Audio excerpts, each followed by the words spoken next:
Morning. हमारे YouTube channel पर आप सभी का स्वागत है और आज हम बात कर रहे हैं प्रश्नावली 4 सारणी जो कि 3 नंबर की है और इसका एक ही प्रश्न 3 नंबर का आता है। ठीक है, तो पिछले वाले चैप्टर में हमने प्रश्नावली 3 पढ़ी थी और उसमें मैट्रिक्स पढ़ा था। अब मैट्रिक्स और सारणी दोनों में अंतर क्या होता है? भाई जो हमारी सारणिक है वो भी किससे बनती है? मैट्रिक्स से ही बनती है, लेकिन उसमें हमने एक टाइप पढ़ा था किसका? मैट्रिक्स का। और वो कौन सा टाइप पढ़ा था? वर्ग मैट्रिक्स पढ़ा था। तो उससे वर्ग मैट्रिक्स पर ही सारणी परिभाषित होती है, अन्य मैट्रिक्स पर परिभाषित नहीं होती है। ठीक है, तो सबसे पहले हम बात करेंगे इसकी डेफिनेशन की। सारणी,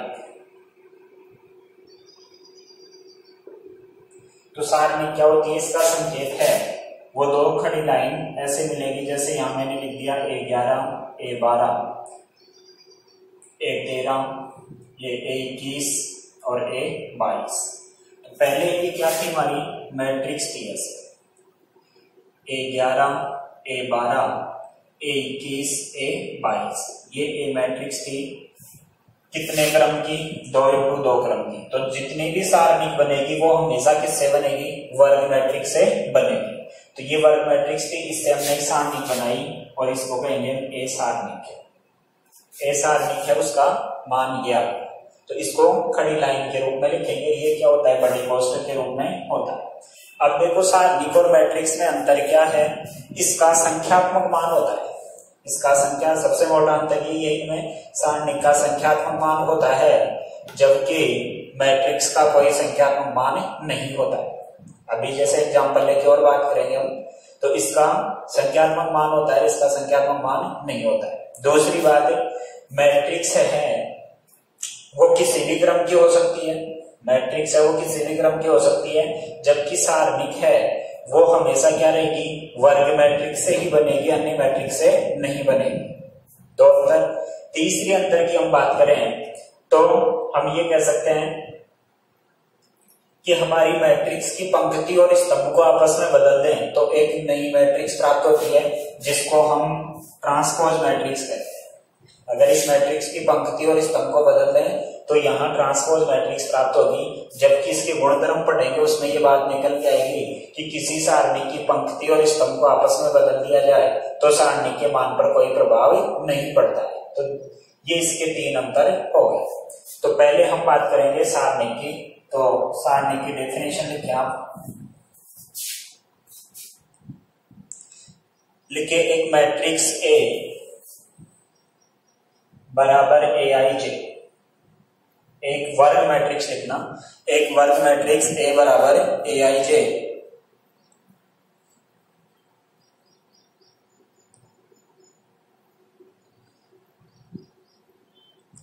जिसका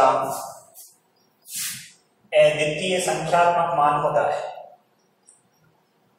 जिसका अद्वितीय संख्यात्मक मान AIJ का मापांक होता है। मैट्रिक्स A की सारणी कहलाती है जिसका संकेत A सारणी के पढ़ते हैं, जिसका संकेत A सारणी के पढ़ते हैं। अर्थात A सारणी बराबर AIJ, और ये क्या हो गया? इसका सारणी का संकेत। फिर आप लिखें एग्जाम्पल में,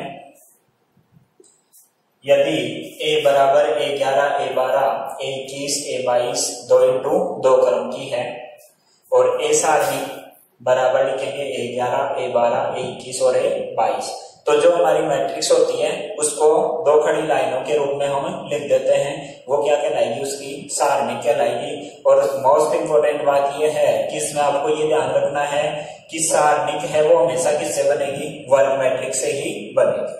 ठीक है, तो ये बात हो गई हमारी सारणी। तो ये एग्जाम्पल भी इसमें आप ऐड कर दें। अब देखिए इसका कि भाई सारणिक है उसका मान कैसे निकालते हैं, और सारणिक का क्या होता है, संख्यात्मक मान होता है। तो अगला हेडिंग लिखें, सारणिक का मान ज्ञात करना। सारणिक का मान ज्ञात करना, और उसमें अब देखो वर्ग मैट्रिक्स है वो 1 इंटू 1 क्रम की भी हो सकती है, 2 इंटू 2 क्रम की भी हो सकती है, 3 इंटू 3 क्रम की भी हो सकती है, और 4 इंटू 4 क्रम की भी हो सकती है। लेकिन हमारे सिलेबस में केवल 3 इंटू 3 क्रम तक की मैट्रिक्स ही है, और सारणिक में कितने क्रम की बनेगी, 3 इंटू 3 तक की ही बनेगी। तो यहां से पहले हम बात करते हैं कि अगर एक क्रम की सारणिक है तो उसका मान ज्ञात करना। तो पहली हेडिंग लिखें, एक क्रम की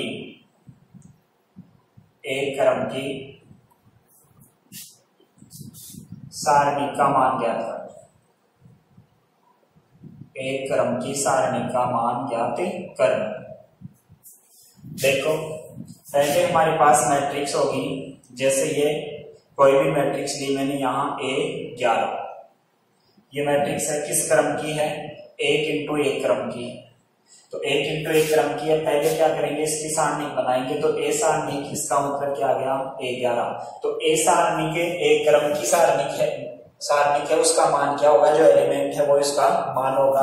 तो यहां से हमारे पास ए सारणिक का मान कितना आ गया, A11। ए सारणिक का मान कितना आ गया, A11। जैसे संख्यात्मक एग्जाम्पल लो, ए बराबर मेरे को मैट्रिक्स दे रखी है 1 इंटू 1 क्रम की, जिसका मान कितना है, 2। पहले इसकी सारणिक बनाऊंगा, तो ए सारणिक बराबर कितना लिखूंगा, 2 सारणिक, और यहां से इसका मान, ए सारणिक का मान कितना आ गया, 2। तो ये हमारा क्या हो गया, संख्यात्मक मान मिल रहा है सारणिक का।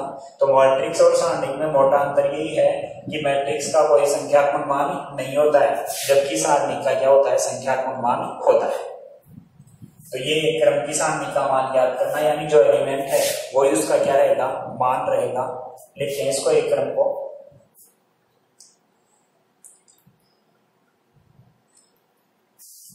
इसके बाद देखें, 2 क्रम की सारणिक का मान ज्ञात करना।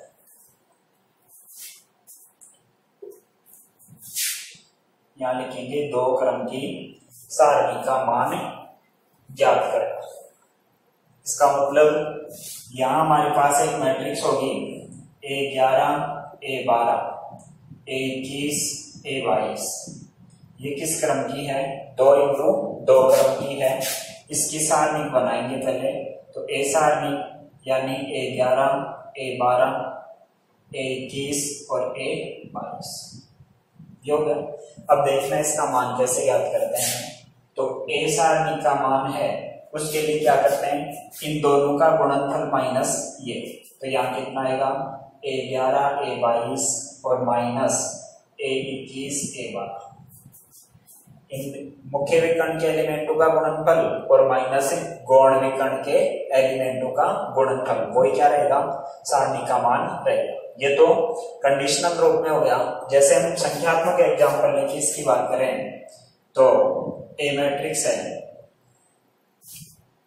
उसके बराबर जैसे यहां में ले लिया 1, 3, 4 और 5, किस क्रम की है, 2 इंटू 2। सारणिक में चयन करेंगे, ए सारणिक है, उसका मान कितना आ गया, ये मान निकालने के बाद लगा सकते हैं। तो ये सारणिक बन गई ए सारणिक, और ये मान दर्शाने के लिए तो ए सारणिक का है, उसका मान आ गया 1, 2, 4 और 5। अब यहाँ ए सारणिक है, इसका मान कितना आएगा, इन दोनों का गुणनफल कितना हो गया 5 माइनस इन दोनों का गुणनफल कितना हो गया 8, यानी ए सारणिक है, उसका मान आ गया माइनस का 3। तो इन दोनों का गुणनफल यानी मुख्य विकर्ण का गुणनफल और गौण विकर्ण का गुणनफल बता दें इसको।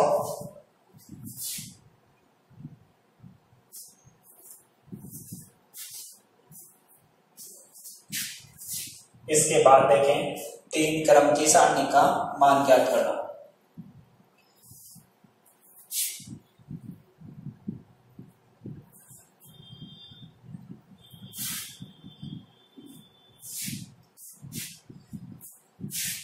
अगला है हमारा 3 क्रम की सारणी का मान ज्ञात करना। तो हमारे पास क्या होगा, एक मैट्रिक्स होगी, वो किस क्रम की होगी, 3 की, A11, A12, A13, A21, A22, A23, A31, A32 और A33। ठीक है, तो पहले तो इसकी सारणी बनाते हैं हम। A11, A12, A13, A21, A22, A23, A31, A32 और A33। ठीक है, अब ए सारणी का मान देखेंगे इसका। तो ए सारणी का मान ज्ञात करने के लिए हम क्या करेंगे भाई, जैसे A11, अब एक सारणी है, उसका मान हम कितनी प्रकार से निकाल सकते हैं, कितनी पंक्तियां हैं इसमें, 1 2 3, तो 3 तो पंक्तियों के सापेक्ष निकाल सकते हैं। स्तंभ कितने हैं, 1 2 और 3। इसका मतलब इस सारणी का मान मैं 6 प्रकार से निकाल सकता हूँ, 3 पंक्तियों के अकॉर्डिंग प्रसार करके और 3 स्तंभों के अकॉर्डिंग प्रसार करके। मान है वो सेम आएगा। तो मैं पहली पंक्ति के सापेक्ष इसका प्रसार कर रहा हूं। तो पहली पंक्ति का पहला एलिमेंट कौन है, A11। A11 इसका मतलब अभी उपसारणिक पढ़ेंगे हम, तो उपसारणिक में क्या आएगा, ये यानी जिस एलिमेंट के सापेक्ष ज्ञात कर रहे हैं A11 के सापेक्ष, यानी इस पंक्ति के सापेक्ष में सारणी का मान निकालूंगा। इसका मतलब A11 तो यह बराबर हो गया। अब क्या करूंगा, इस पंक्ति को और इस स्तंभ को जिसमें आपका A11 स्थित है, तो A11 स्थित देखो कौन सी पंक्ति में, पहली पंक्ति में स्थित है और पहले स्तंभ में स्थित है। इसका मतलब इस पंक्ति को भी छोड़ दूंगा और इसको भी छोड़ दूंगा। इसका मतलब जो शेष सारणी बच गई वो किस क्रम की बची, 2 क्रम की। लिख लो इसको एक बार यहाँ, A22, A23, A32 और A33, ये बच गई। ये 3 क्रम की थी, किसमें कन्वर्ट हो गई, 2 में। तो जिस एलिमेंट के सापेक्ष याद कर रहे हो वो एलिमेंट कौन सी पंक्ति में स्थित है, कौन से स्तंभ में स्थित है, उसको छोड़ दो। उसके बाद जो सारणी बचेगी उसको यहाँ लिख दो। ठीक है, फिर देखो पंक्ति के सापेक्ष मान निकाल रहा हूं मैं, तो दूसरा एलिमेंट है वो क्या आएगा, A12। अब बात आती है यहाँ प्लस का चिन्ह लगाऊं या माइनस का। तो या तो आप इसको कैसे याद रख लो, अल्टरनेटर क्रम में चलते हैं। ये क्यों चलते हैं उसका कारण भी बताऊंगा। ये प्लस का लिया तो ये किसका आएगा, माइनस का। ये किसका आएगा, प्लस का। ये माइनस का, ये प्लस माइनस प्लस माइनस और प्लस, ऐसे याद रख लो। ऐसे नहीं रखते हो, ऐसा क्यों लेते हैं, प्लस ही क्यों, इसको माइनस ही क्यों ले रहे हैं। तो उसके लिए हमारा सूत्र है -1 की पावर I प्लस जे। -1 की पावर क्या होता है, I प्लस जे। अब यहाँ देखो I का मान कितना है, 1, J का मान कितना है, 1। तो -1 की पावर 1 प्लस 1 कितना हो गया, 2, यानी कितना आएगा, 1। इसके पहले पद का चिन्ह देखो हमने कैसा लिया है, प्लस का लिया। अब दूसरे में देखो I का मान तो कितना है, 1 और J का मान कितना है, 1 2। तो यहाँ -1 की पावर 1 प्लस 2, यानी -1 की पावर कितनी हो गई, 3। तो -1 की पावर जब भी विषम आएगी तब चिन्ह कैसा आएगा, ऋणात्मक। इसलिए दूसरा चिन्ह है वो कैसा लेते हैं, माइनस का। तो इसके कारण आता है ये प्लस माइनस चिन्ह। तो या तो आप इससे निकालो, यहाँ देखो कि इनका योग सम संख्या आ रही है तब तो प्लस चिन्ह आएगा, और इनका योग भी सम संख्या आ रही है तब क्या आएगा, माइनस चिन्ह आएगा। तो यहाँ देखो 12 है, तो 12 में 1 2 और 1 3 हो गया ना, तो -1 की पावर 3 होगा। इसका मतलब क्या आएगा, माइनस चिन्ह। या फिर अल्टरनेटर याद रख लो, ये प्लस ये माइनस, ये प्लस ये माइनस, ऐसे चलेगा। तो यहाँ कितना आएगा, -A12। फिर A12 इसका मतलब A12 जिस पंक्ति में स्थित है उस पंक्ति को छोड़ दो, और जिस स्तंभ में स्थित है उस स्तंभ को छोड़ दो। छोड़ दिया, इसका भी कोई एलिमेंट नहीं लेना, इसका भी कोई। अब जो शेष बच गई सारणी, 2 एलिमेंट ये बच गए, 2 ये बच गए, इसको यहाँ लिख दो। ये बच गया A21 A23, ये हो गया A31 और A33। पंक्ति के सापेक्ष कर रहा हूं मैं प्रथम पंक्ति के, तो 12 एलिमेंट ले लिया। अब क्या आएगा, 13वां एलिमेंट आएगा। तो 13 है, इसका मतलब 13 का चिन्ह कैसा आएगा, देखो इन दोनों को जोड़ लो, 3 और 1 4, तो -1 की पावर 4, इसका मतलब प्लस आएगा। चिन्ह किसका आ गया यहाँ, प्लस का, और ये हमारा A13 है वो पूर्णांक होगा। अब A13 जिस पंक्ति में स्थित है उसको छोड़ दो, और जिस स्तंभ में स्थित है उसको छोड़ दो। तो 13 यहाँ स्थित है, पहली पंक्ति तीसरे स्तंभ, शेष सारणी बच गई उसको ऐसे कैसे लिखा। ये हो गया A21 A22 A31 और A32, ये हो गया। अब यहां से देखेंगे हम,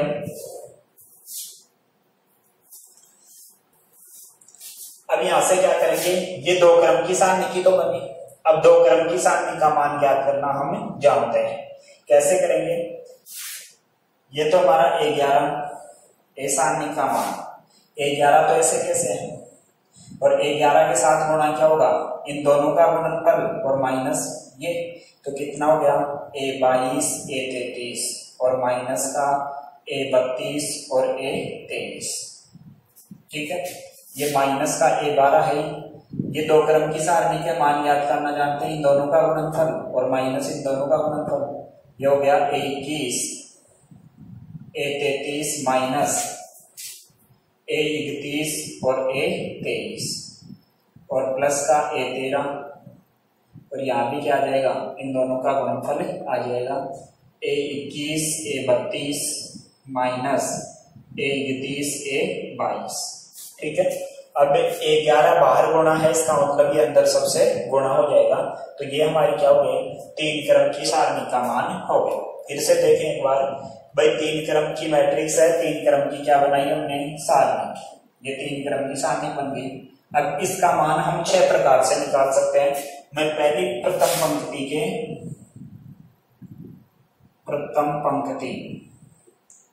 के अनुसार प्रसार करने पर, प्रथम पंक्ति के अनुसार प्रसार करने पर, यानी इसके अनुसार प्रसार बोल रहा हूं इसका, तो 11 लिया, 11 का मतलब 11 जिस पंक्ति में स्थित है उस पंक्ति को छोड़ दो, स्तंभ को छोड़ दो, शेष मैट्रिक्स सारणी बच गई उसको लिख दो। फिर इसका चिन्ह क्या आएगा, माइनस, क्यों, क्योंकि हमारा सूत्र होता है -1 की पावर i प्लस जे, तो i प्लस जे का मतलब i और j, ये रहा, दोनों का योग अगर विषम संख्या है तो चिन्ह किसका आएगा, माइनस का, माइनस A12, A12 कौन सी पंक्ति में स्थित है, पहली में, छोड़ दो उसको, कौन से स्तंभ में स्थित है, दूसरे में, जो शेष एलिमेंट बच गया उसकी सारणी बना। फिर 13 की बात करें तो 13 का योग देखो, 1 और 3 4 सम हो गया, चिन्ह किसका आएगा, प्लस का, और ये 2 क्रम की सारणी वापस लिख दी।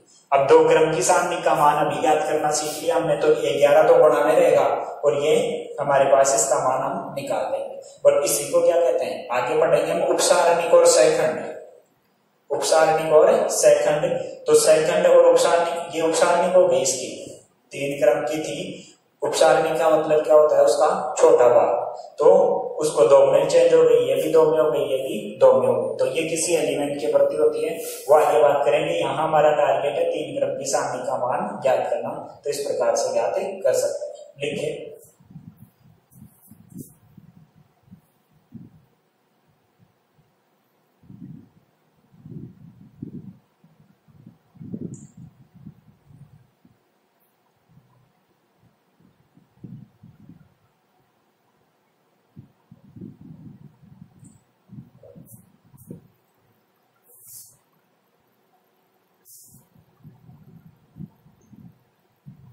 इसके बाद देखें,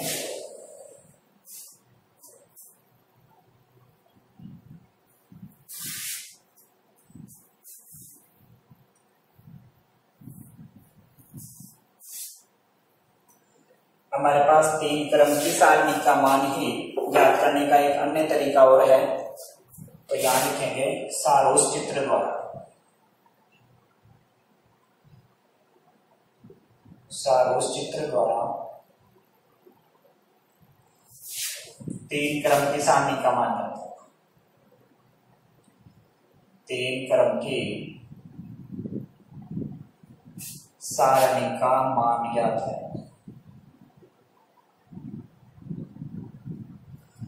देखो, जैसे हमारे पास एक सारणी दे रखी है, हमें ए सारणी दी हुई है, इसके एलिमेंट हैं A1 A2 A3, B1 B2 B3 और C1 C2 C3, 3 क्रम की हो गई सारणी। इसका आपको मान ज्ञात करना है, और किसकी सहायता से, सारोस चित्र की सहायता से। एक तरीका तो वही है हमारा कि भाई इसको क्या करो, 2 क्रम में चेंज करो, और फिर अभी याद किया था 11-12 वाला, वही तरीका है। एक अन्य तरीका और है, तो इससे कैसे याद करते हैं, तो इसके लिए क्या करो आप, इसको तो ऐसे कैसे रखो, A1 A2 A3 B1 B2 B3, C1, C2 और C3। फिर वापस से आपको प्रथम दो स्तंभ लिखने हैं, A1, A2, A3 और B1, B2, B3। ठीक है, अब यहां से क्या करोगे, इसका मान हम इस प्रकार से ज्ञात करते हैं कि भाई ये लाइन आएगी जिसमें 3 एलिमेंट आएंगे, ये आ गई, दूसरी लाइन ये आ गई और तीन एलिमेंट आने चाहिए, तीसरी लाइन ये आ गई। तो इन तीनों को गुणा करके लिख दो, क्या आएगा, A1 B2 C3 plus B1 C2 A3 और प्लस C1 A2 B3। ये हो गया। अब इधर वाले तीन एलिमेंट आ रहे हैं, उस पर लाइन बनाओ डॉट डॉट, ये हो गया, ये हो गया और ये हो गया। इनको माइनस के साथ लिख दो गुणा करके, तो इसको लिखूंगा A3 B2 C1 plus B3 C2 A1 और प्लस C3 A2 B1। ठीक है, तो ये हमारी क्या हो गई, ए सारणिक है उसका मान होगा, ये क्या गया, ए सारणी का मान। अब यहाँ आपको A1 B1 ये क्या है, ये कोई ना कोई आपको संख्यात्मक मान मिलेंगे। ठीक है, तो इसके लिए क्या करना, आपको जो सारणी दे रखी है उसको ऐसे ही ऐसे लिखना है और फिर इसके दो स्तंभ शुरू वाले हैं उसको वापस लिखना आपको ऐसे कैसे, A1 A2 A3 B1 B2 B3। फिर आपको क्या करना है, डॉट डॉट लाइन खींचनी है, किन पे, जिस लाइन में 3 एलिमेंट आ रहे हैं, 1 2 3, क्योंकि इसलिए नहीं खींची क्योंकि इसमें 2 ही एलिमेंट आएंगे, इसमें 3 आ गए, इसमें 3 आ गए, तो इन तीनों का गुणनफल प्लस इन तीनों का गुणनफल प्लस इन तीनों का गुणनफल यहाँ लिख दिया। फिर माइनस इधर वाले भी 3 आ रहे हैं, उनको भी जोड़ गुणा करो, इन तीनों का गुणनफल, फिर इन तीनों का गुणनफल और इन तीनों का गुणनफल, बीच में चिन्ह किसका आएगा, माइनस का। इसका मतलब ये हुआ, आगे वाले सभी का चिन्ह कैसा हो जाएगा, माइनस, क्योंकि कोष्टक के बाहर क्या है, माइनस। ठीक है, तो ये हमारा क्या हो गया, सारणी का मान हो गया, किससे, सारोस चित्र की सहायता से। किससे हो गया, सारोस चित्र की सहायता से हो गया। देखो इसका मैं एक संख्यात्मक एग्जांपल देके दोनों का ही बताता हूँ, 3 क्रम का लिखा था हमने, उसका भी नहीं बताया, इसका भी बता देते हैं। देखो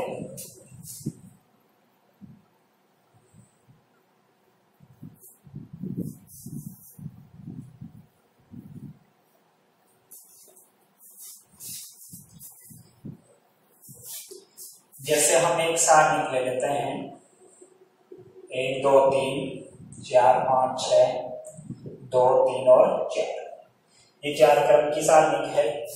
तो इसका मान है हम 6 प्रकार से निकाल सकते हैं और 3 स्तंभों के अनुसार। और एक विधि हमने क्या पढ़ी, सारोस चित्र, तो 7 प्रकार से मान निकाल सकते हैं, लेकिन मान है वो क्या आएगा, वही आएगा जो इसका वास्तव में मान है। देखो सारोस चित्र से इसको हल करता है, तो सारोस चित्र के लिए ए बराबर, इसको वापस ऐसे कैसे लिखते हैं, 1 4 2 2 5 3 3 6 4।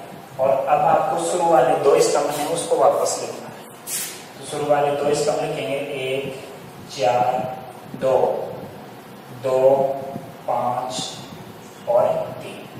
ठीक है, या अब क्या करना है, आपको डॉट डॉट लाइन बनानी है, किस पर, शुरू वाले 3 एलिमेंट, जिसमें 3 एलिमेंट आपके आ रहे हैं। हो गए। अब इन तीनों को क्या करोगे, आप गुणा करते हुए लिखोगे, तो कितना हो गया, 5 गुणा 1 गुणा 4 20 हो गया, ये तो हो गया 20, प्लस इसको गुणा करेंगे 12 और 12 दूनी 24, फिर प्लस इनको गुणा करेंगे 4 × 12 और 12 × 36, ये तो प्लस वाले हो गए। फिर माइनस, माइनस के लिए भी आप डॉट डॉट लाइन बनाओ, 3 एलिमेंट जिस लाइन में आ रहे हैं, और 30 ये हो गए, तो माइनस इसको भी गुणा करके लिखना है, 5 दूनी 10 और 10 × कितना हो गया 30, यहां से कितना हो गया 36 18, 18 को 1 से गुणा करोगे 18 रहेगा, और इसको इससे गुणा करोगे 4 चौक 16 और 16 दूनी 32। अब इनको जोड़ो, तो ए सारणी है उसका मान हो गया आपके पास कितना, 40 40 और 40 80, फिर माइनस यहां से कितना हो गया 40 और 40 80, कितना हो गया 80 हो गया भाई। 32 और 8 40 और 30 और 10 40 80, यानी सारणिक का मान कितना आ गया हमारे पास 0 आ गया। तो हमारे ये सारणिक है उसका मान कितना हो गया 0 हो गया। तो 0 भी आ सकता है, संख्यात्मक मान कितना भी आ सकता है। तो ये हमने किसकी सहायता से ज्ञात किया, सारोच चित्र की सहायता से। तो सारोच चित्र वाले में ये एग्जाम्पल आप एक है।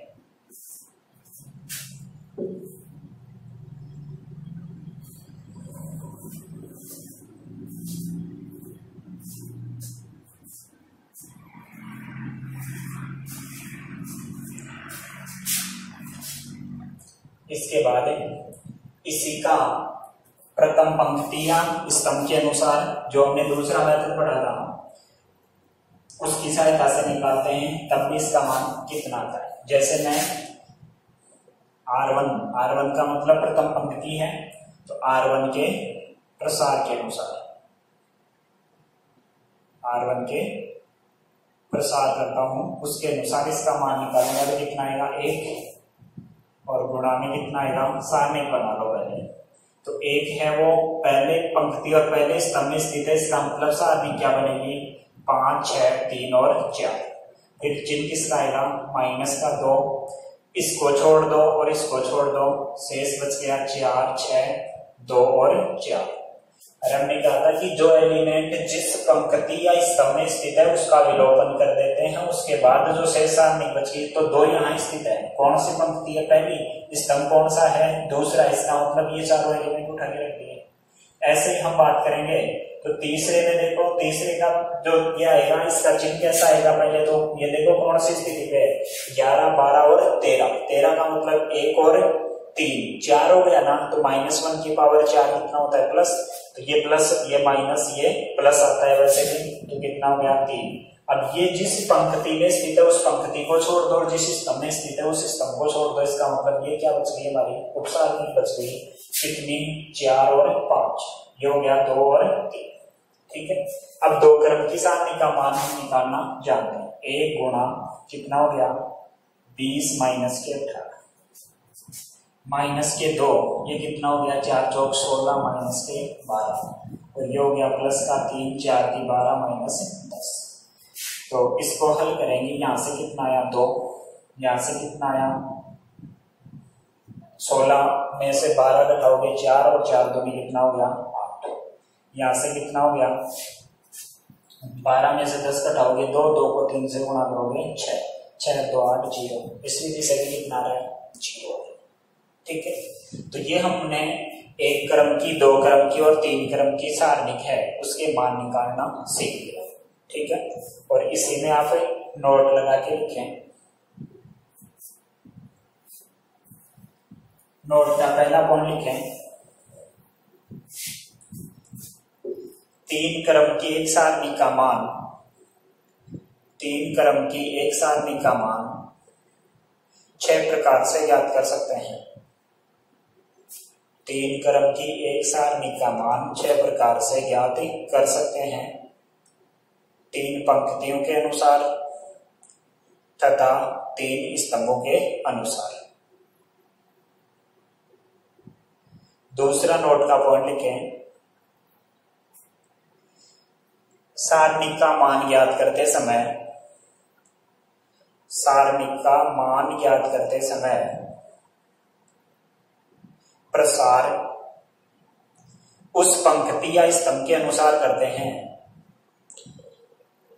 उस पंक्ति या स्तंभ के अनुसार करते हैं जिसमें शून्यों की संख्या ज्यादा होती है, जिसमें शून्यों की संख्या ज्यादा होती है। अब ऐसा क्यों है वो देखें, इसका भी मैं एक एग्जांपल आपको देता हूं। जैसे आपके पास एक सारणिक है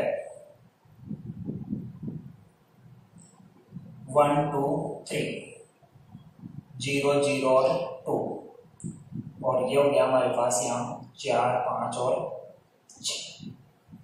मान वही आएगा, केवल इससे क्या होगा तो भाई जो 0 0 जिस पंक्ति या स्तंभ में ज्यादा स्थित हैं उसके अनुसार प्रसार करने से फायदा यह है कि हमारी कैलकुलेशन है वो जल्दी हो जाएगी। देखो अगर आप इसके अनुसार इसका मान निकालोगे तो भी वही मान आएगा। अगर मैं इसके अनुसार इसका मान निकालता हूँ, ये कौन सी पंक्ति है भाई, इसको तो हम कहेंगे, देखो इसको तो कहेंगे हम, यहाँ लिख लेता हूँ a बराबर, इसको तो कहेंगे R1, यानी ये तो क्या कहलाएगी हमारी प्रथम पंक्ति, ये प्रथम पंक्ति हो गई। इसको कहेंगे R2, R2 का मतलब क्या हो गया, ये द्वितीय पंक्ति, और R3 का मतलब क्या हो गया, तृतीय पंक्ति। तो ये तो पंक्तियां हैं, सब जानते हैं, जो मैट्रिक्स में होती है वही है। और ये खड़ी लाइन है, ये स्तंभ है, इसको कहेंगे हम C1, ये कहलाएगा हमारा C1, और ये कहलाएगा हमारा C2 यानी कॉलम नंबर 2, और ये कहलाएगा हमारा C3। ठीक है, अब देखो मैंने दूसरे नोट में आपको ये कहा कि भाई उस पंक्ति या स्तंभ के अनुसार हम क्या करते हैं, प्रसार करके सारणी का मान निकालते हैं जिसमें शून्यों की संख्या ज्यादा होती है। तो उससे फायदा क्या होगा, इससे फायदा ये होगा, देखो यहाँ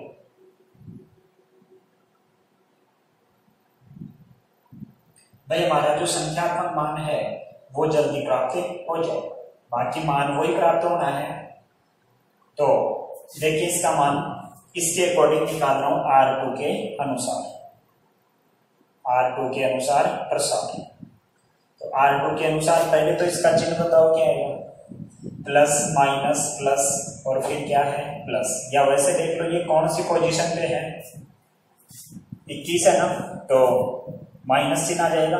तो ये इसका प्रसार करूंगा तो कितना हो गया 0, इस पंक्ति को छोड़ दूंगा, इस स्तंभ को छोड़ दूंगा, इस पंक्ति को छोड़ दिया जिसमें 0 स्थित है और इस स्तंभ को छोड़ दिया, इसका मतलब सारणी के एलिमेंट क्या आएंगे, 2, 3, 5 और 6, ये आए। फिर इसका चिन्ह अगर प्लस का है तो इसका क्या आएगा, माइनस का आएगा, तो फिर माइनस का 0, इसका मतलब अब इस 0 वाली पंक्ति तो वही रहेगी लेकिन स्तंभ है वो या रहेगा, इसका मतलब अब सारणी के एलिमेंट क्या आएंगे, 1, 3 और 4 और 6, या तीसरी बार ये 2, तो 2 का चिन्ह कैसा आएगा, प्लस आएगा वापस से, तो इसमें क्या हो जाएगा, पंक्ति तो वो रहेगी लेकिन स्तंभ है वो कौन से को छोड़ेंगे, तीसरे को छोड़ेंगे, तो सारणी के एलिमेंट क्या आ जाएंगे, तो कितना हो गया 1, 2, 4 और 5। ठीक है, अब आपको यहाँ कैलकुलेशन करने की आवश्यकता ही नहीं है क्योंकि इनके बाहर क्या है 0, तो इनके जोड़ बाकी बच गए ना हमारे यहाँ, तो ये तो हो गया 0 माइनस 0 और प्लस इसका मान निकाल लेंगे, ये 2 गुणा में है, इसका मान कितना हो गया 5 माइनस के 8, यानी हमारा फाइनल उत्तर कितना आ गया माइनस के 3 यानी माइनस के 6। तो ए सारणिक है उसका मान कितना आ गया 6। तो ये 2 पार्ट है, उनकी कैलकुलेशन हमारी क्या हो गई, बच गई। कैसे, अगर इसके अनुसार करते तो तीनों का मान निकालना पड़ता हमें। ठीक है, तो इसलिए हम क्या करते हैं, प्रसार उसके अकॉर्डिंग करते हैं, उस स्तंभ भी हो सकता है और पंक्ति भी हो सकती है जिसमें क्या है शून्यों की संख्या ज्यादा है। ठीक है, तो ये 2 बात आपने नोट की।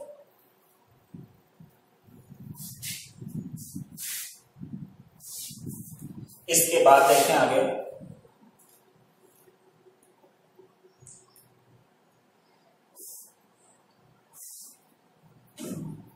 लिखिए मैट्रिक्स तथा सारणिक में अंतर। मैट्रिक्स तथा सारणिक में अंतर। तो पहला लिखें, मैट्रिक्स का कोई संख्यात्मक मान नहीं होता, मैट्रिक्स का कोई संख्यात्मक मान नहीं होता, जबकि सारणी का संख्यात्मक मान होता है, जबकि सारणी का संख्यात्मक मान होता है। दूसरा पॉइंट लिखें, मैट्रिक्स किसी भी क्रम की हो सकती है, मैट्रिक्स किसी भी क्रम की हो सकती है, जबकि सारणिक हमेशा वर्ग मैट्रिक्स से ही बनती है। मैट्रिक्स किसी भी क्रम की हो सकती है, जबकि सारणिक हमेशा वर्ग मैट्रिक्स से ही बनती है। और तीसरा पॉइंट लिखें, मैट्रिक्स की पंक्ति या स्तंभों को बदलने पर, मैट्रिक्स की पंक्ति या स्तंभों को बदलने पर सारणिक बदल जाती है। सॉरी, सारणिक नहीं, मैट्रिक्स बदल जाती है, परंतु सारणिक में पंक्ति तथा स्तंभों को बदलने पर, सारणिक में पंक्ति तथा स्तंभों को बदलने पर सारणिक का मान वही रहता है। तो मुख्य अंतर तो आपको एक पहला पॉइंट है उसका ध्यान रखना है, बाकी इसके गुणधर्म पढ़ेंगे उसमें ये बातें सारी देखने को आपको मिलेगी। तो ये दोनों में क्या हो गया, अंतर हो गया। इसके बाद लिखिए सारणिक के उपसारणिक। सारणिक के उपसारणिक,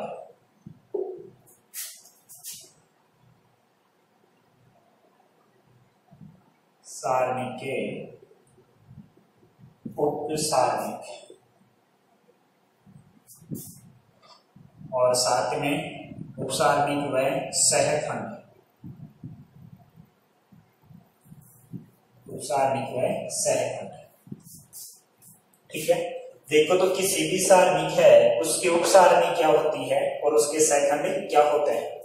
जैसे आपको ये कोई भी एक सारणिक दे दी, सारणिक का संकेत आपको ऐसे त्रिभुज में मिल सकता है, तो देख के घबराने की आवश्यकता नहीं है, कोई भी ए भी मिल सकता है। तो ये डेल है वो हमारी कोई भी एक सारणिक है। मान लीजिए हमारे पास A1, A2, A3, B1, B2, B3, C1, C2 और C3, ये आपको सारणिक दे रखी है। कितने क्रम की है, 3 क्रम की। जब भी आपको उपसारणिक पूछेगा वो एलिमेंट का नाम देगा। एलिमेंट का नाम कैसे, जैसे ही कहेगा कि A1 की उपसारणिक का मान बताओ, किसका मान बताओ, A1 की उपसारणिक। तो देखो प्रत्येक एलिमेंट की उपसारणिक लिखते हैं हम यहाँ, तो A1 की उपसारणिक,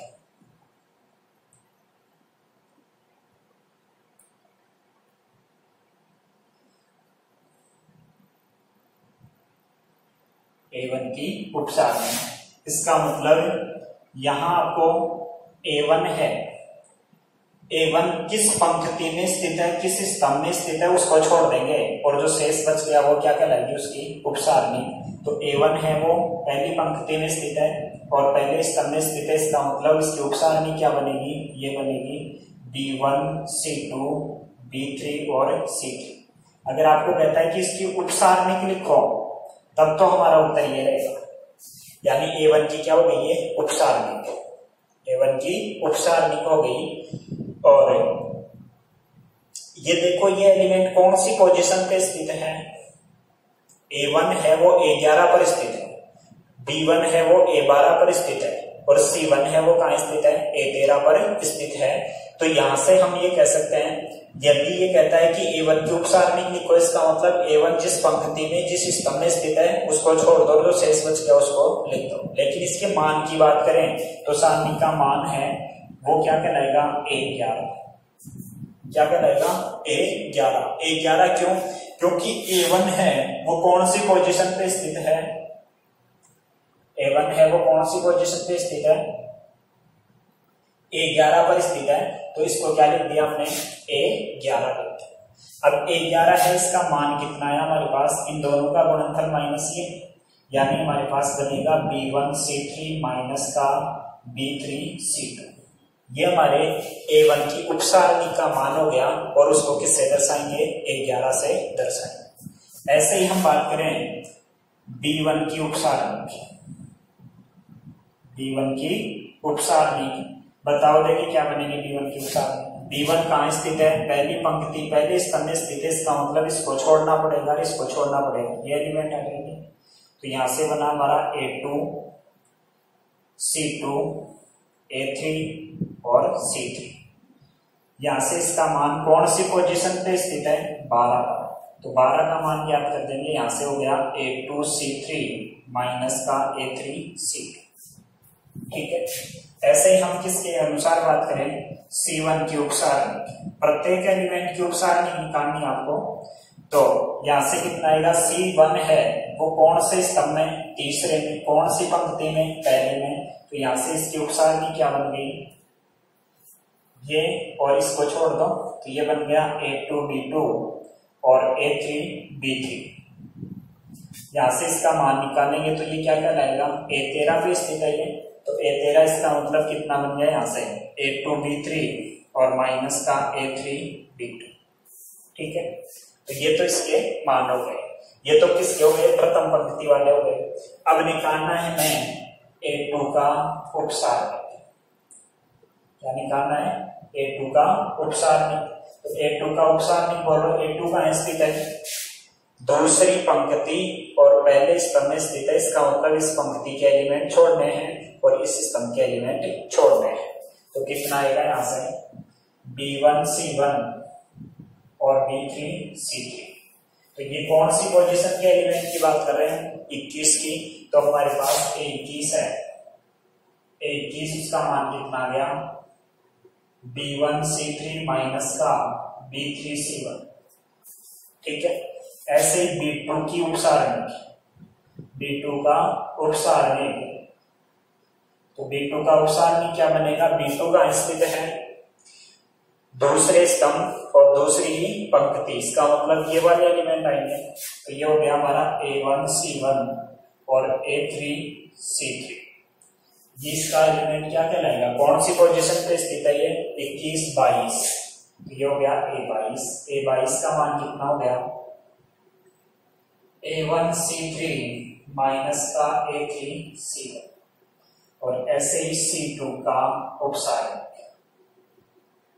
C2 का उपसारणी कितना आएगा C2 का, तो इसको छोड़ देंगे और इसको छोड़ देंगे, इसका मतलब आ गया A1 B1 A3 B3।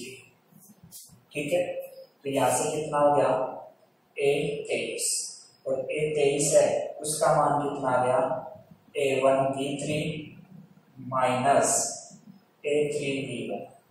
ठीक है, ऐसे ही हम किसका निकाल लेंगे, A3 B3 और C3 का। तो ऐसे क्या निकल गए, हमारे उपसारणी निकल गए।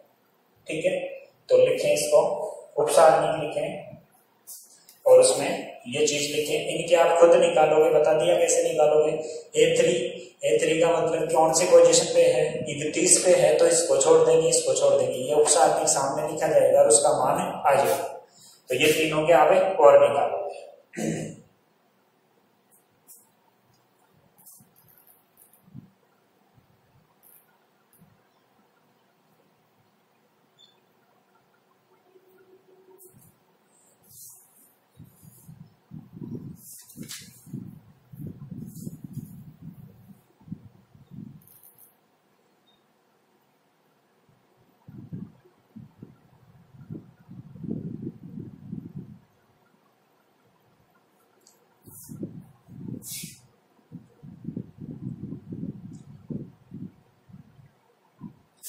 ये तो इसके हो गए और ये दूसरी पंक्ति के हो गए।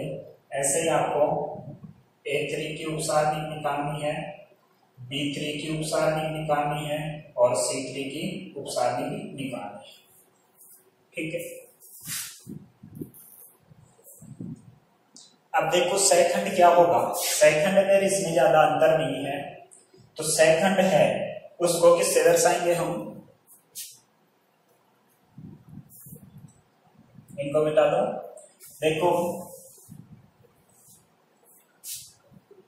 अब सेकंड के लिए, सेकंड है उसको हम Fij से दर्शाते हैं, किससे दर्शाते हैं, Fij से दर्शाते हैं। और Fij है वो किसके बराबर होता है, -1 की power i plus j into Aij। ये हमारा क्या कहलाएगा, सेकंड। तो लिखें आप सेकंड बराबर Fij -1 की पावर i प्लस j और इंटू Aij। अब देखो ये Aij ये क्या है, बाकी इसको एक एग्जांपल से और समझा दूंगा मैं। तो यहां देखें आप Fij इसका मतलब -1i+j, यानी यही मान रहेंगे हमारे जो उपसारणी के मान आए थे ना 11, 12, 13। यहाँ देखो अगर मेरे को f11 का मान चाहिए, इसका मतलब यहाँ कितना होगा, i का मान 1, j का मान 1, तो -1 की पावर 1 और 1 कितनी होगी 2, यानी समोत्तय क्या आएगा, चिन्ह, ये केवल चिन्ह के लिए है, तो चिन्ह कैसा आएगा, प्लस का। aij का मतलब i का मान भी 1 रखा, j का मान भी 1 रखा, इसका मतलब कौन सा मान आएगा, a11 ही आएगा। क्या आएगा, a11। तो पहला एलिमेंट है उसका सेकंड है f11 होगा, और वो किसके बराबर होगा, a11 के बराबर, और a11 का मान दिया आया था हमारे पास।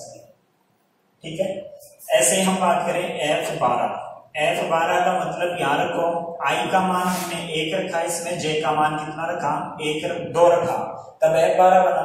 तो f12 बना, इसका मतलब ये हुआ कि इसमें i का मान 1 और j का मान 2, चिन्ह किसका आएगा, माइनस का। फिर यहाँ इसने 12 रखा है, इसका मतलब 12 का मान ये रहा, यानी कितना आ गया, a12। ठीक है, ऐसे ही किसका मान निकालेंगे हम, f13 का मतलब कितना हो गया, i का मान 1 और j का मान 3, तो रखो इसमें 1 और 3 सम हो गया, चिन्ह किसका आएगा, प्लस का, और यहाँ कितना आ जाएगा हमारा a13 का मान ये आया था। ठीक है, तो इसमें उपसारणिक और सेकंड में अंतर इतना सा है कि वो हमारा a11, a12, a13, 21, 22, 23, 31, 32, 33 कहलाता है।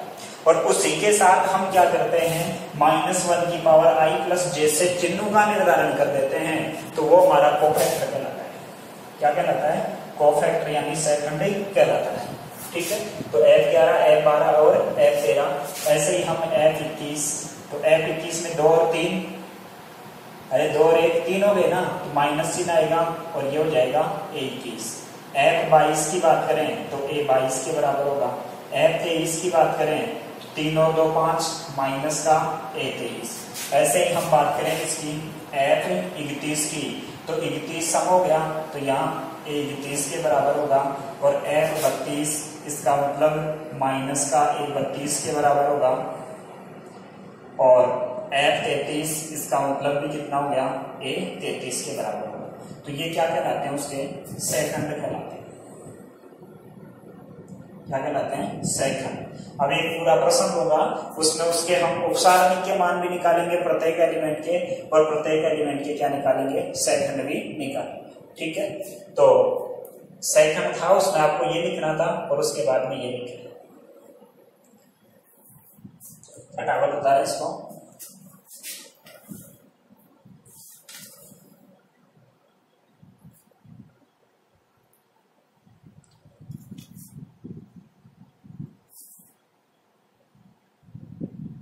अब देखो एक एग्जांपल संख्यात्मक लेता हूं, जिसमें आपको सारणिक भी बताता हूं, उसके सेकंड भी बताता हूं।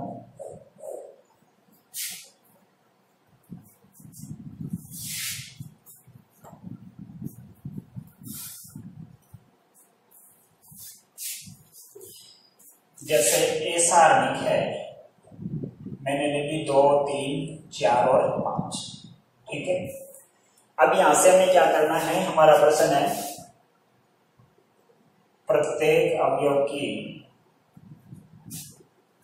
उपसारणिक तथा सहखंड ज्ञात कीजिए। सहखंड ज्ञात कीजिए, ये प्रश्न आता है। ठीक है, तो प्रत्येक एलिमेंट का इसका मतलब इसका, इसका, इसका और इसका, तो यहां लिखेंगे अवयव 2 की उपसारणिक। तो 2 की उपसारणिक है वो कौन आएगी, 2 है वो जिस पंक्ति और जिस स्तंभ में है, ये पंक्ति है, ये स्तंभ है, इसको छोड़ दो, शेष क्या बच गया, 5।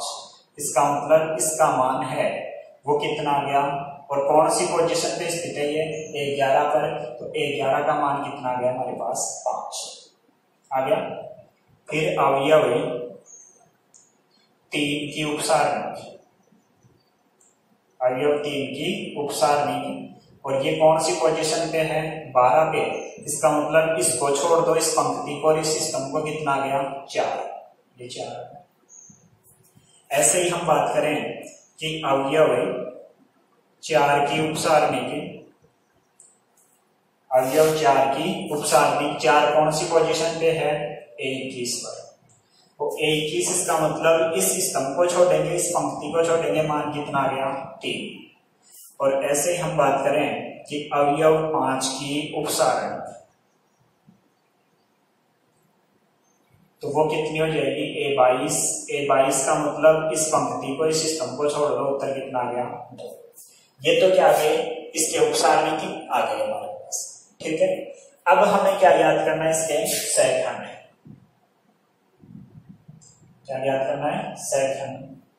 तो सेकंड के लिए मैंने ये कहा था कि Fij बराबर -1 की power i plus j into Aij। देखो हमारे पास Aij यानी 11, 12, 21 और 22 के मान आगे, मान वही आने हैं आपके पास। करना क्या है, इनके साथ केवल चिन्हों का निर्धारण करना है, और चिन्हों का निर्धारण कौन करेगा, -1 की पावर i प्लस j करेगा। देखो Fi का मतलब हमें क्या चाहिए, F11 चाहिए इसके संगत, अरे इसके संगत F11 चाहिए तो F11 i का मान भी 1 है, j का मान भी 1 है, यहाँ रखो 1 और 1 2, -1 की पावर सम संख्या, इसका मतलब चिन्ह क्या आएगा A11 ही आएगा, और A11 का मान कितना है 5, तो F11 का मान भी कितना आ गया हमारे पास 5। ऐसे ही हम बात करें यहाँ से F12 है, इनको जोड़ लिया करो, 1 और 2 3 विषम संख्या है तो माइनस यहाँ क्या आएगा A12, तो A12 का मान है उसके साथ किसका चिन्ह लग गया 4।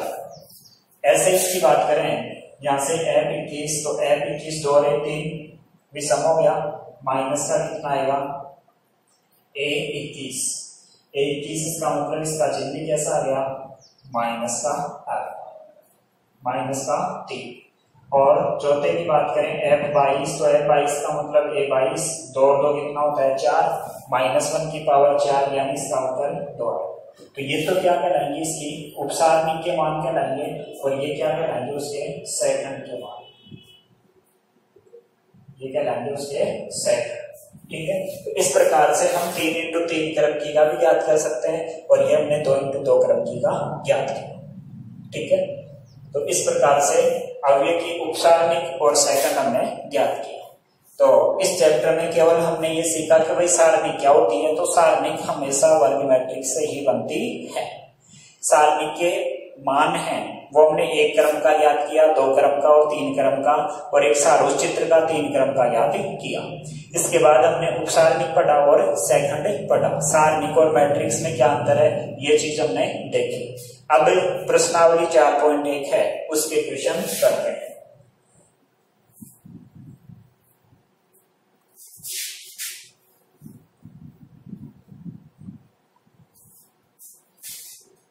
तो प्रश्नावली 4.1 और उसका क्वेश्चन नंबर फर्स्ट।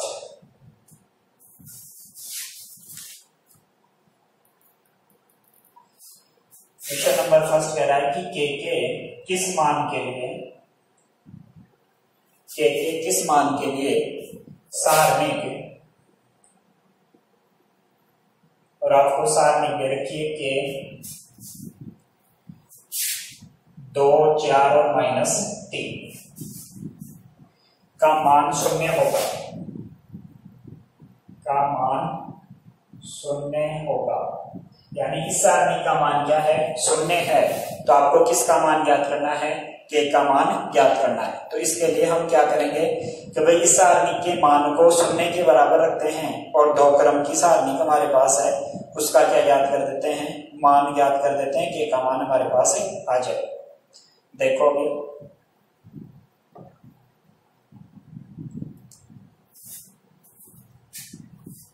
तो आपको ये कह रहा है कि इसका मान क्या होना चाहिए शून्य, तो हम लिखेंगे के 2, 4 और -3 इसके बराबर क्या है 0।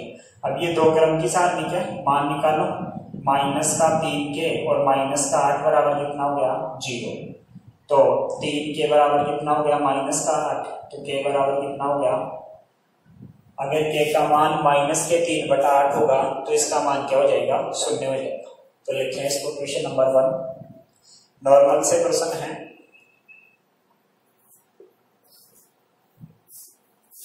इसके बाद देखें अगला क्वेश्चन कह रहा है कि यदि क्वेश्चन नंबर 2, यदि आपको एक सारणी दे रखी है एक्स वाई 2 और 4 और ये कह रहा है इसके बराबर कितना है 0, तो x अनुपात y का मान ज्ञात है। तो पहले तो इसका मान निकालें, तो सारणी का मान निकालते हैं, दो क्रम की इन दोनों का गुणनफल माइनस ये, तो ये हो गया 4x माइनस के 2y बराबर 0। इसको लिख सकता हूं मैं 2x माइनस वाई बराबर 0।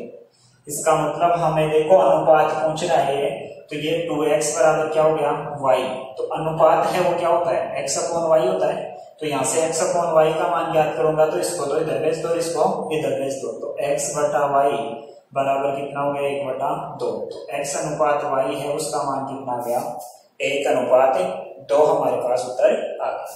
ठीक है, तो सारणी के मान में ज्यादा बड़ा क्वेश्चन नहीं बनेगा, तो ये हमारे पास इसका हल आ गया। लिखे इसको,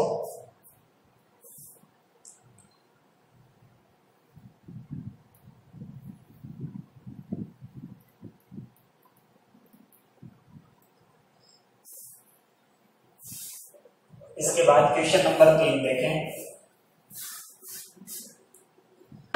क्वेश्चन नंबर 3 आपको ये कह रहा है कि यदि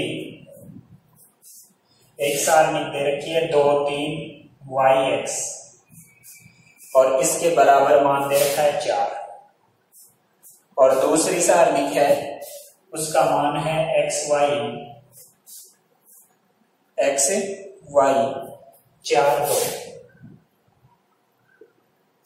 4 2 और बराबर 7 हो, तो x y का मान क्या।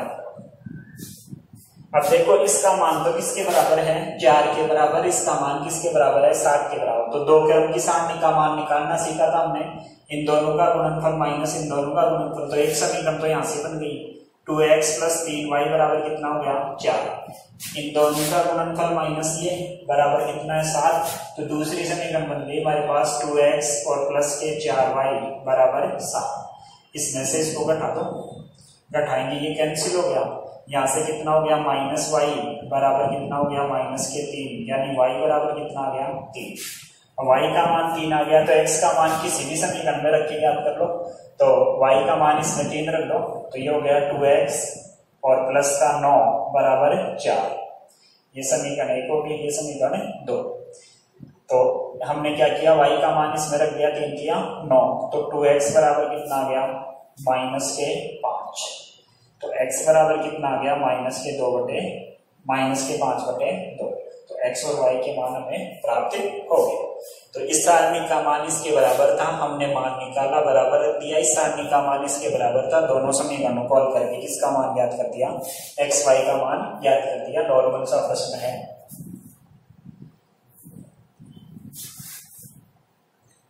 इसके बाद नेक्स्ट क्वेश्चन देखें, क्वेश्चन नंबर 4।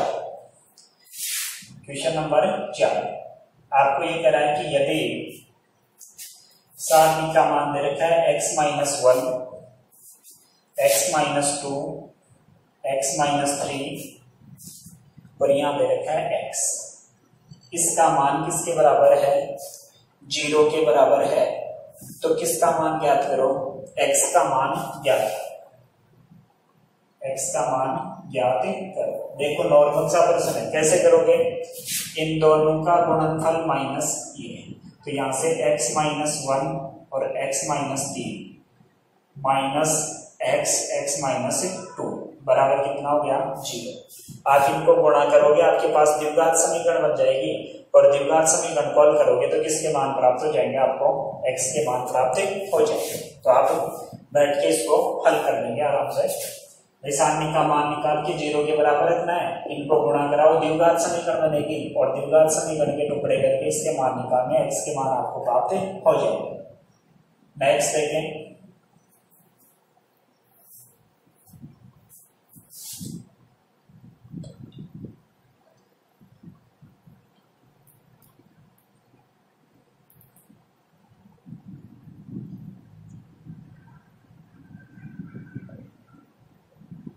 पांचवा क्वेश्चन है, उससे पहले आप एक लाइन लिखें, सारणी का मान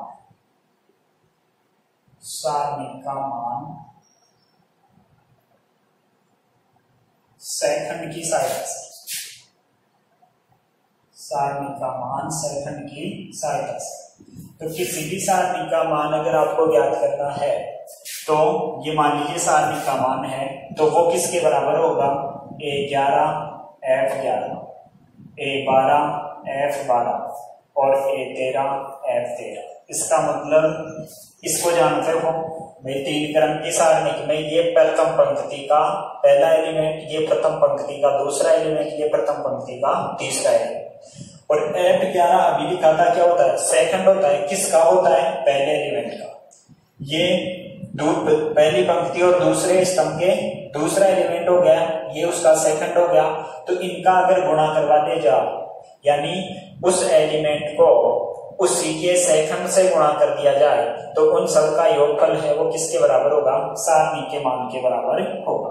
अब देखो क्वेश्चन नंबर 5 है, उसमें यही बात की है। तो पहले ये चीज नोट करें आप, सारणी का मान सेकंड की सहायता से ज्ञात करना, और उसमें ये लिखे। अब आप ये कहोगे कि सर ये एक लाइन से निकल सकता है क्या, नहीं, ये भी सारणी का मान हो सकता है। जैसे यहाँ तो कौन सी पंक्ति ली है मैंने, प्रथम, मैं दूसरी लेता हूँ 21, तो यहाँ F21 होना चाहिए, यहाँ 22 तो यहाँ F22, यानी संगत सेकंड से गुणा होना चाहिए एलिमेंट का।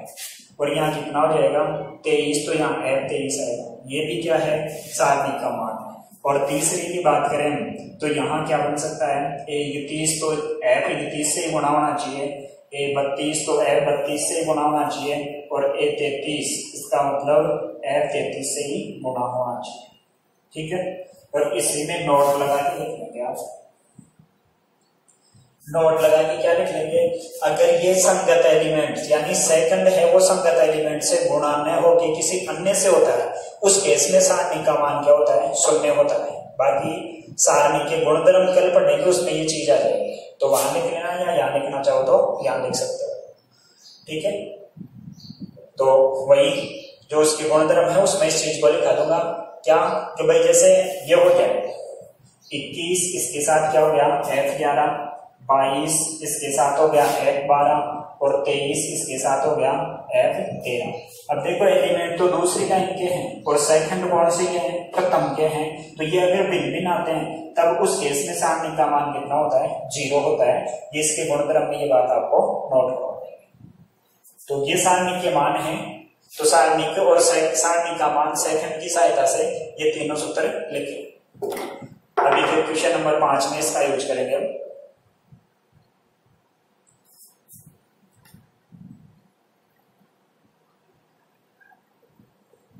लिखा, नेक्स्ट देखो क्वेश्चन नंबर 5 क्या है।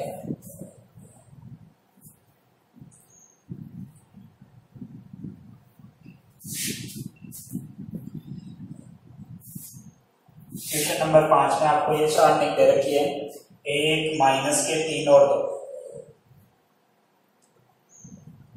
4 माइनस का 1 और 2, और 3, 5 और 2। ये कह रहा है इसकी आपको उपसारणी प्रत्येक एलिमेंट की और सेकंड किसके ज्ञात करने हैं, प्रथम स्तंभ के अवयव। यहां लिखेंगे प्रथम स्तंभ, प्रथम स्तंभ के अवयव की उपसारणी और सेकंड ज्ञात करना, और इसकी सहायता से इसका मान भी ज्ञात करें। इसकी सहायता से इसका मान भी ज्ञात करें, किसका, सारणी। तो ये हमें ये बनाएंगे इसके क्या, सेकंड। वो किसके अकॉर्डिंग बनाएंगे, प्रथम स्तंभ के एलिमेंटों के अनुसार बनाएंगे, यानी इसके अनुसार बनाएंगे। अभी हमने पंक्ति के अनुसार उपसारणी बनाएंगे, अब बनाएंगे हम किसके अनुसार, स्तंभ के अनुसार। तो हम कहेंगे कि एक की अवयव एक की एक का उपसारणी। अब देखो एक कहां स्थित है, पहली पंक्ति और पहले स्तंभ में। इसका मतलब इसका मान कितना हो जाएगा, A11, और A11 है उसके लिए हमारे पास सारणी क्या बनेगी, इसको छोड़ दो, इसको छोड़ दो, यानी ये सारणी बनेगी -1 2 5 और 2, और इसका मान भी बता दो 11 का। 11 का मान कितना हो गया, माइनस के 2 और माइनस के 10, यानी माइनस के कितने हो गए, 12 हो गए क्या। तो इसको इससे गुणा किया -2 और इनका क्या होता है -10, तो माइनस के कितने हो गए 12। ये तो पहले एलिमेंट का हो गया। अब इसका याद करना है अवयव 4, क्योंकि प्रथम स्तंभ की बात कर रही है, तो अवयव 4 का उपसार। अब ये देखो कौन सी पोजीशन पे है, यहां A21, इसका मतलब इस पंक्ति को भी छोड़ना पड़ेगा, इस स्तंभ को भी छोड़ना पड़ेगा। माइनस के 3 2 और ये आ गया हमारा 5 और 2।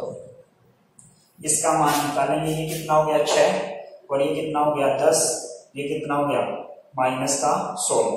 तो ये A21 है, उसका मान कितना आ गया माइनस का 16। ऐसे ही इसका मान निकालना है अवयव 3 का उपसारणिक। अवयव 3 का उपसारणिक, इसका मतलब ये कौन सी पोजीशन पे स्थित है, A31 पर। तो A31 का मतलब इसको छोड़ना है, इसको छोड़ना है। हमारे पास आ गया -3 2 -1 और 2। इसका मान निकालेंगे, माइनस का 6 और ये प्लस का 2, तो माइनस का 4। किसका मान आ गया, A31 का मान आ गया माइनस का 4। ठीक है, ये तो इसकी क्या गई, उपसारणिक के मान आ गए। इसके बाद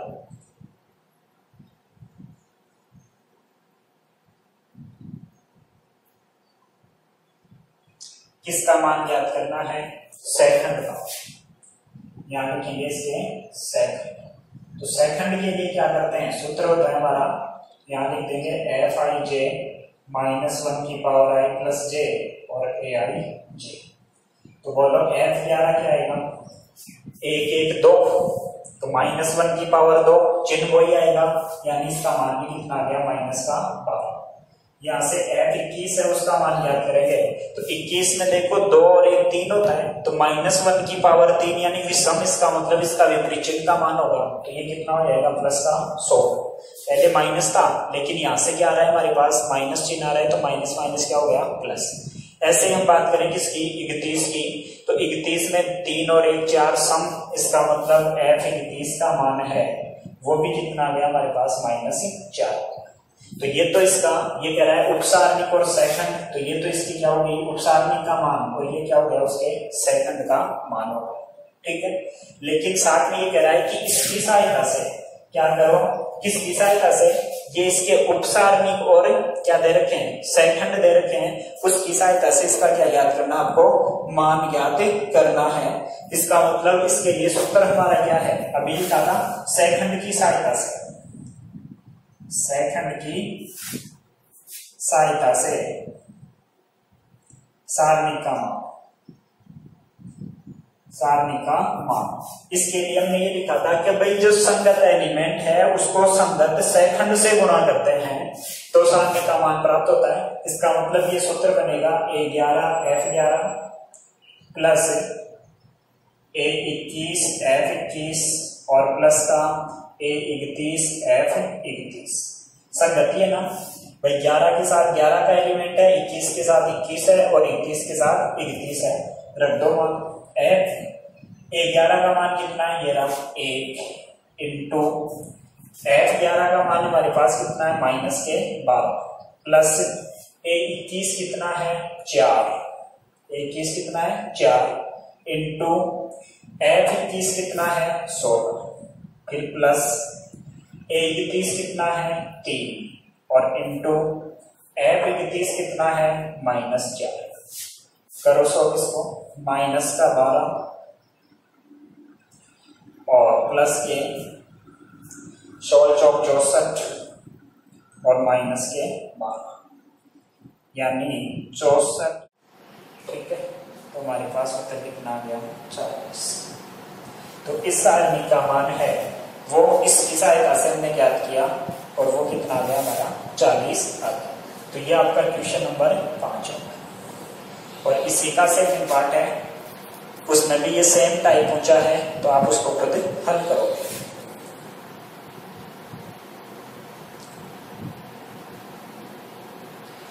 इसके बाद उतार लें इसको आप फटाफट। इसके बाद क्वेश्चन नंबर 7 है, उसमें आपको क्या दे रखा है, एक 3 क्रम की सारणी दे रखी है और उसका मान पूछ रहा है। तो 3 क्रम की सारणी का मान आप, ये 3 क्रम की है, इसका मान आप सारों चित्र से भी निकाल सकते हैं और प्रसार से भी निकाल सकते हैं। तो क्वेश्चन नंबर 6 भी आप खुद करेंगे, आराम से हो जाएगा, कोई दिक्कत नहीं है भाई। 3 क्रम की सारणी का मान निकालना सिखा दिया, इसके अकॉर्डिंग निकाल लो, इसके अकॉर्डिंग निकाल लो, इसके अकॉर्डिंग निकाल लो, या इसके या फिर इससे नहीं निकालते हो तो सारों चित्र बनाया था अभी।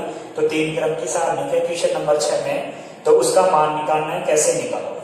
7 तरीके हैं आपके पास, उनमें से किसी से भी निकालो, उसका संख्यात्मक मान सेम आएगा, ठीक है। तो और आज का लास्ट क्वेश्चन, क्वेश्चन नंबर 7, उसमें देखो थोड़ा सा हिंट दे देता हूं आपको।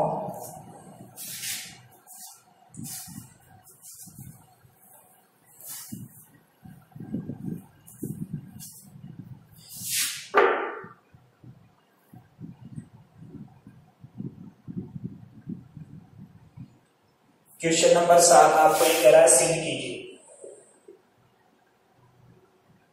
क्वेश्चन नंबर 7 सिद्ध कीजिए, और आपको एक सारणी दे रखी है इसमें 1AB -1 -A 1C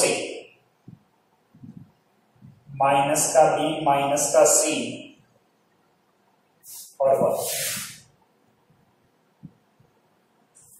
इसके बराबर आपको सिद्ध करना है 1 + A² प्लस का B² और प्लस का C²। तो कुछ नहीं करना, आपको यहां से सारणी का मान निकालना है। तो मैं कह देता हूं R1 के अनुसार प्रसार करना है। अब जरूरी नहीं है कि R1 के अनुसार ही करें, किसी के अनुसार कर लो, यही मान आएगा। तो यहां से किया 1 किया, तो 1 को छोड़ दो, इसका गुणा, और यानी इसके गुणा में क्या आएगा 1C -1 और C, फिर माइनस का A, ये माइनस का A दूसरा माइनस का आता है, तो इसको छोड़ दो, इसको छोड़ दो, ये कितना हो गया माइनस का AC माइनस का B और 1 और प्लस का B, इसके साथ क्या आएगा, इन दोनों का गुणनफल माइनस ये, तो ये हो जाएगा -A1 माइनस का B और C। अब इसका मान निकालना आपको, तो ये तो 1 हो गया, इसको इससे गुणा करोगे 1, और ये माइनस माइनस क्या हो गया प्लस का C², माइनस का A, इसको इससे गुणा करेंगे माइनस का A, और ये प्लस का क्या हो गया BC, प्लस का B, इन दोनों का गुणनफल माइनस माइनस क्या हो गया प्लस का AC और प्लस का 1, ठीक है। इनको क्या करना है, गुणा कराना है, 1 प्लस का C² और माइनस माइनस क्या हो गया प्लस का A² और माइनस का क्या हो गया ABC। इसको किया तो ये प्लस का ABC और प्लस का कितना हो गया B, ये कैंसिल, हमारे पास आ गया 1 प्लस